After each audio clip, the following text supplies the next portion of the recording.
Stocks hit record highs while confidence in the Federal Reserve was openly challenged.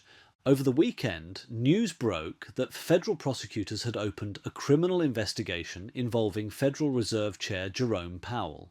Normally, that kind of headline would shake markets. Instead, the Dow and S&P 500 finished at all-time highs. So what is the market really reacting to, and what is it quietly warning us about? Sunday night, investors briefly revived what traders call the Sell America trade. Futures fell, bonds sold off, and the dollar weakened. That reaction makes sense. When confidence in US institutions comes into question, global investors often reduce exposure to American assets. But by Monday afternoon, that move faded. Stocks recovered, losses were erased, and the major indices closed higher.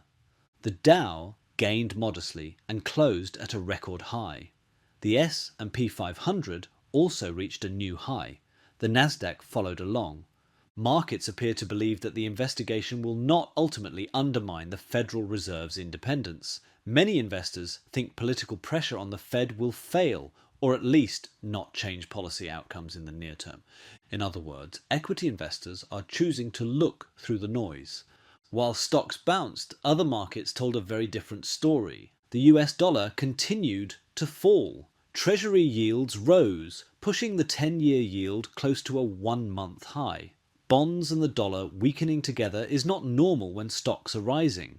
That combination suggests unease, not confidence. It implies investors are demanding higher compensation to hold US assets. The clearest signal came from precious metals. Gold surged to a record high above $4,600 an ounce. Silver jumped more than 7% in a single session. This behaviour reflects what Wall Street calls the debasement trade. When investors worry about political pressure on central banks, rising debt, or currency credibility, they move into hard assets that do not rely on trust in institutions. An independent Federal Reserve is a cornerstone of US financial credibility. It allows interest rate decisions to be made based on inflation and economic data, not politics.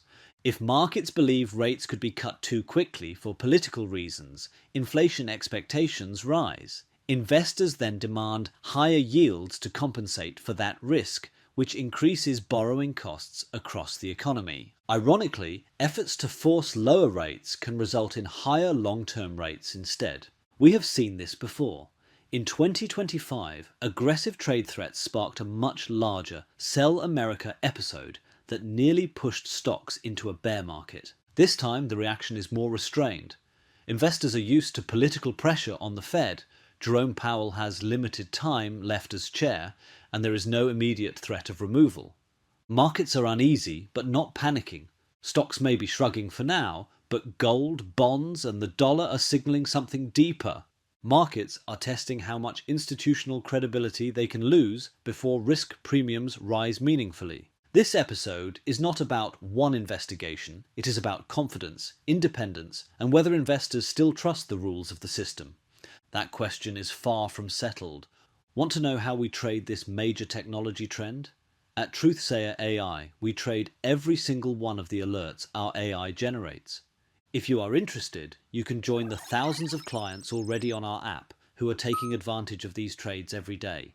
Remember, we trade every one of our alerts our machine learning and AI models generate. Sign up on our website. You won't regret it.